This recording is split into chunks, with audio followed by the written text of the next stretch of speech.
गांव और किसान का परिवार मथुरा जिले में एक छोटा सा गांव है ओहाबा, जिसे गडरिया का नगला भी कहा जाता है। इसी गांव में एक साधारण किसान रहते थे जिनके 4 पुत्र थे। चारों पुत्रों में से 2 पुत्र भारतीय सेना में देश की सेवा कर रहे थे।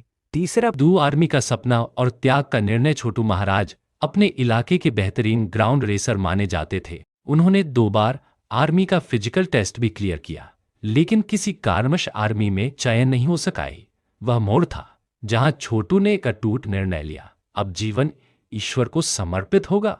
उन्होंने साधु बनने का निश्चय किया और गांव के बाहर घने जंगल में जाकर कठोर तपस्या आरंभ कर। एक ही रात में पूरा देश उन्हें जानने लगा। जंगल में लोगों का आना जाना शुरू हो गया। पिता की पुकार और राधा रानी की कृपा, यह बात उनके पिता तक भी पहुंच चुकी थी। वे जंगल में दौड़ते हुए पुकारने लगे, बेटा छोटू, बेटा छोटू।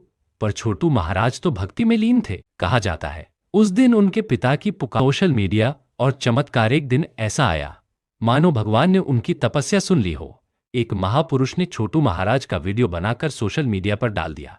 बस फिर क्या था, एक ही रात में पूरा देश उन्हें जानने लगा। जंगल में लोगों का आना जाना शुरू हो गया की अनुभूति। वहां एक 8 वर्ष की साध्वी भी पहुंची। छोटू महाराज की निस्वार्थ सेवा और तपस्या देखकर वह अत्यंत भाव विभोर हो गई। उस साध्वी ने वहीं 2 फरवरी रोटी और आशीर्वाद। पिता अपने बेटे को आशीर्वाद देने हाथ में 4 रोटियां लेकर उसकी कुटिया की ओर चल पड़े। छोटू महाराज ने जब अपने पिताश्री को देखा तो वे तुरंत चरण स्पर्श करने लगे।